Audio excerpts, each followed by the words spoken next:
You know what the weirdest part about having a life after death experience is that nobody believes what you tell them. It's slightly frustrating, though I do understand why it's so hard to comprehend, because the things that you see in the other world are not like the things that we see in this world. The things that you see in the other world, they're similar to being on drugs. I don't know how many of you watching have ever done drugs yourself, but myself, I was never what I would consider an addict, though I have experimented recreationally with a lot of drugs. The thing that makes my situation the most unique is that I didn't remember not a single thing about my life after death until 10 years after it happened. I died in 2010, and I didn't remember a single thing about it until COVID lockdown 2020. And the things that I started to hear have to do with Hashem, the creator, God, Kabbalistic writings, playing the keyboard, Prince, space, science, the 314 math, pi equation. Things started being told to me. I didn't just start making things up. My imagination has never been that big, but I am pretty smart and I have a pretty good skill set for doing the things the maker shows me how to do, which is why I can be used this way. I try in so many different videos to come on here and talk about it, and I think if the analytics are right on YouTube, people are watching an hour-long video for 6 minutes, you're just not going to get what I'm saying, and it is of great importance because it's not just my soul I'm talking about, it's yours. My channel is about connecting people to the Creator who lives in them, connection to their own neshama, their own holy soul, chalek Eloka mima'al, which is Hebrew for a portion of heaven that the Creator gave you of Himself. So when I died, I was told these things and presented with the Creator as very different from our world, especially in America and in Christianity or even Catholicism, Buddhism, or anything else has been led to believe. The Creator didn't just create and walk away. He's constantly creating, and it's from a place.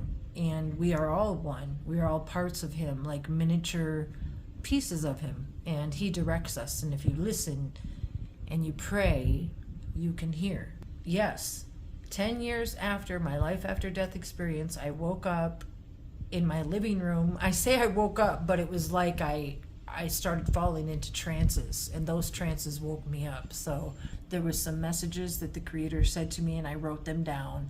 So basically from then on, that's when I can kind of remember hearing from Him. And it's more in signs and listening to your intuition, what you're being told, and trusting yourself to go this way or that way. But a lot of this stuff, most of the stuff in early 2020 was done in trances. I drew maps and drawings and Tree of Life, Kabbalistic studies, and then I found my way to Judaism.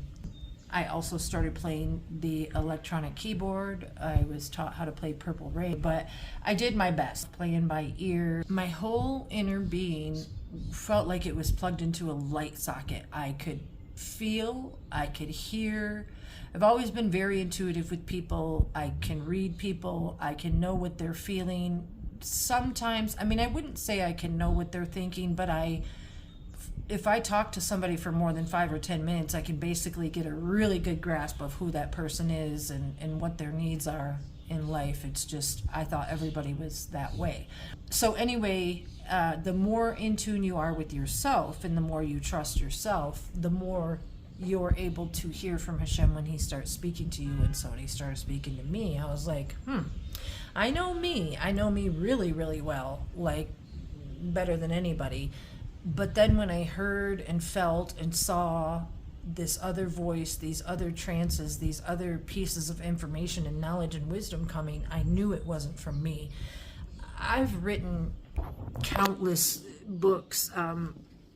Google Docs are full of information about Hashem, about how I felt in church, about the COVID crisis. Like I said, I would go right into trances, and I'm not trying to take any credit for the stuff that started happening. It's really, I'm just a vessel for Hashem to use. Getting back to my life after death experience. It was very intense. When I first got there, there was a door that opened into nowhere. It was like up in space somewhere. It was just a door and it went into nowhere. When the door was answered, it was Prince. And I said, "Oh, I didn't know it was you." And he said, "Yeah, that's what everybody says." Shrugged his shoulders and turned around and walked into the space place. I can't tell it in an ordinary way because it wasn't ordinary. So it's like when you see a collage of memories on a movie or something. One moment you're in one place and the next moment you're in another place. I was at a crossings. It was sterile. It seemed medicinal. There were corridors and hallways, and they were trying to figure out which way to send me, this way or that. They knew who I was. They knew when I was supposed to die. And when I say they, I mean the spirit, soul, light energies that I was talking to. There were no faces at this time. There was a lot of confusion and discussion as to why I was there at that time. Because again, when they say everybody has a number, everybody has a time and a place, and it's marked down, and I wasn't there during my time and place. So they also discussed whether I had killed myself or if I was there by accident, which it was an accident. As I was standing there, the way I remember it, there was a chain gang of souls, just like you see the prisoners on the movies walking in the stripes, but it was just souls. It was like a chain gang of souls walking back to hell. And in this chain gang of souls, I recognized this energy passing by. I don't know if I knew it was Prince at the time, but I was like, whoa, what is that energy? Because it was like a magnet, like a suction, and it was like, it was, you know, and there was some discussion, some fit throwing. The soul was allowed to come out of the line and talk to me. We were on a time limit. I don't know which order this goes in, but when I saw the one we know as Prince, looking as Prince, in a throne chair, with angels and white aura and animal clouds. They also walked and talked with me looking as Prince. And when he walked and talked with me looking as Prince, he would just use these gestures and these holographic, like, books of life, Hebrew letters. It's like when they show little kid movies and the books come flying at you, flapping all around. Well, these ones came gently, but the books open, they do their own thing. It's like watching a movie back of your own life, but it's you know, it's holographic-ish. Maybe that's just the way it is when you're not in this physical place. It's like, you know. So though I didn't see anybody else's face, they were just clear, holy soul spirits that I recall. He did show himself to me as Prince, and he said that we, as souls, don't know the greatness of our souls until we pass into the next life. So the things that I was being shown, I wasn't supposed to be shown, and then remember. So it's all very strange. I'm trying to tell it in a way that you guys can understand, but I do truly understand that it's hard to understand in our United States of America, the way that we've been taught about God and Jesus and everything. It's just all a big lie to control our souls, and it's the saddest thing. Our Creator is actually he's more than everything. He's everything. He's in everything, and he can do anything. He brought me to overdose at that time, brought me to heaven to show me these things. Our world was, he showed it to me from up above, and looking down on our world, it was pitch black. And the reason that it's pitch black is because of all the dirty deeds humankind do in this world. Because of the depth and the years and layers of disgusting things, mostly stemming from the original sin of sex with Adam and Eve. It's just been a trickle-down effect of sex trafficking, drugs, incest, pornography, and know that porn, P-O-R-N, is close to P-R-N for Prince. So I said it before, he was used as a source of sickening entertainment. Golden calf, studied, worshipped, threatened, tortured, humiliated, sacrificed, and he's our very creator, and the world has been lied to about who he is and what his powers are. The disgusting thing is, the same way that our world has been sold Jesus, the Christ, is the same way that that New Testament comes with the selling of an antichrist. So the evil ones, they wrote the New Testament. That's why we have all this weird and wild stuff going on with the weather. I mean, Dubai, the way I remember seeing it and hearing about it, if I'm not mistaken, was actually built specifically to be able to have the floods that they had recently, that because they want the world to live in fear. The world is coming to an end. Oh, look at this, and go read the New Testament. But the truth is, those things were written about to be fulfilled by man. It was exposed to me who the Creator is, how he showed himself to the world, and his sacrifice was giving us music, because without music in this pitch black world, I mean, I know that I wouldn't have survived without music. No way, no how. It wasn't just Prince music, it was music my entire life. In music, there's the truth lies, the lyrics. I would always listen to music and I'd be like, man, these people are telling more truth than this Bible, or these people are telling more truth than my teachers, or these people are telling more truth than the preachers. And you can hear it in the music. And Hashem, the Creator, he told me that his supervision on my life has been so complete so that I would be swaddled in music, if you will, because I've talked about on some of my other videos everybody knows about the Illuminati and the signing your soul over to the devil music contracts. And the way I remember it goes much deeper than that. That's all real fantastical sounding and everything, and it's true, because there's some really demonic music out there. Think about the word demo. It's really close to demonic, isn't it? Think about needles. There's the record needle. There's hits. That's what you do when you're doing drugs. There's tracks. That's what you get when you're doing drugs and you have them on your arms. All the words, terminology in the music industry is geared towards introducing those things to the world as well. And it's very, very, very dark. So the way that I understand it, there was a lot of competition in the afterworld between these. Well, I made a video today, and these others, these soulless ones, they have all the desire and disgusting need for power and sex and just all things unholy. And they're the ones that run like that music industry. So in the afterlife, it was shown to me that Prince wasn't just performing as Prince. He was performing as countless others as well, because he is the golden calf of our generation in the golden era of music. It just is what I say it is. If you know anything about Judaism, which I'm still learning, you know that there are remnants of the Erev Rav, the bad people that practice occult black magic and Satanism, and they try to control the world with their knowledge of certain Kabbalistic and true ideas of the Creator. However, those ideas are not lasting because they are not truth and they don't hold truth. So our job, as it was exposed to me in the afterlife, is to break through the lies of the spooky electric haze on this world, the Jesus, the Antichrist, the whole New Testament. No elephant in Hinduism is going to save you. No yoga pose is going to save you. No man named Jesus is going to save you. It is only you standing before our Creator that is going to save you. Your teshuva, your correction, your desire to pray and get to know Him and correct yourself and understand your purpose in this lifetime, and not to just be lollygagging through believing everything that everybody tells you. Because why else would I come here and say these things? It's the truth, and truth can be felt, and I know you can feel me.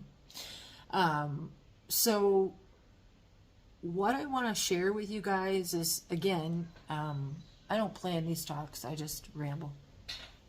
But in 2020, the reason I'm able to be so sure of myself is because of the way that the Creator handled His supervision and started talking to me in a way that I could hear Him and rely on Him and trust Him, because I didn't come to know anything about God until I was about 23, 24 years old.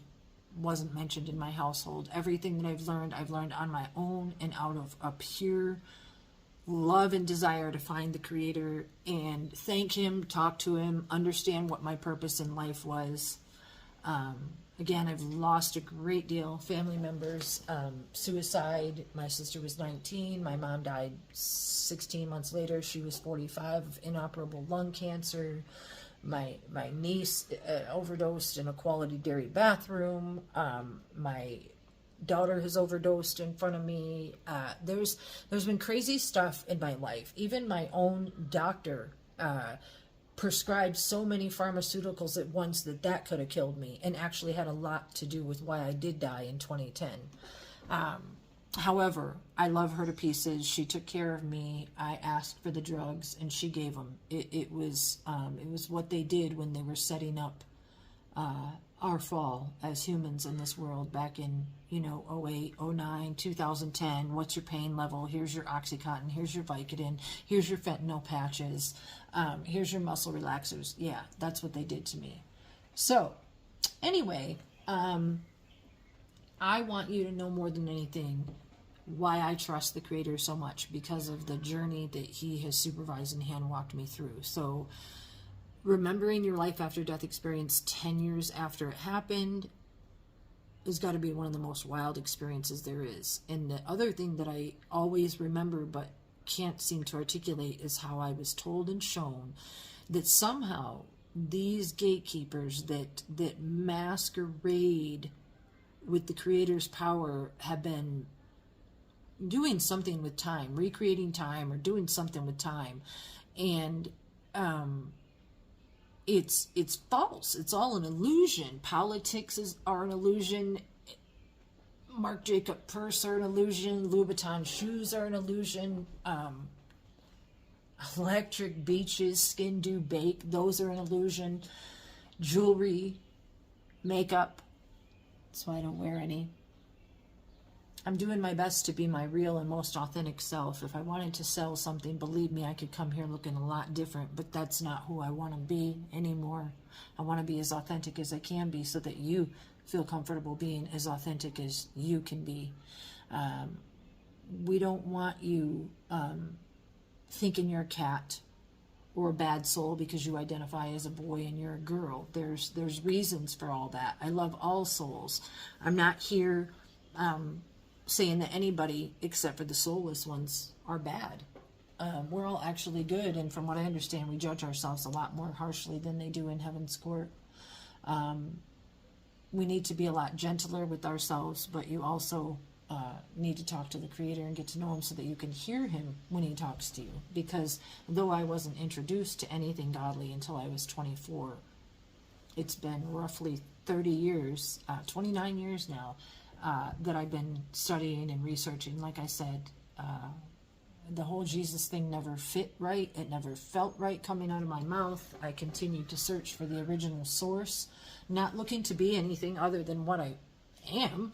I just wanted to find where the truth actually came from, and it always took me back to Judaism and the Hebrew letters and the life that comes from them. And then I remember the life that the Creator showed me, electric word life, how the Hebrew letters are all swirling around. It's like where the original alphabet soup term comes from. I came here to show you, like I said, the ways that I started hearing in 2020 so that you can trust that what I'm saying is true. And then you can go listen also to the greatest teacher. Over the last 4 years, I found my teacher. His name is Rav Jor Moshe Kasuto. He is a rabbi guy over at Emunah.com. And I was in a trance. I wrote down his name. And then I went and Googled him on YouTube, and there he was. So, inseparable sense. He teaches in a way that English speakers can understand. He speaks English very well and talks about ways to really, really, really connect to the Creator. He articulates in a way that I just can't yet because I'm still learning.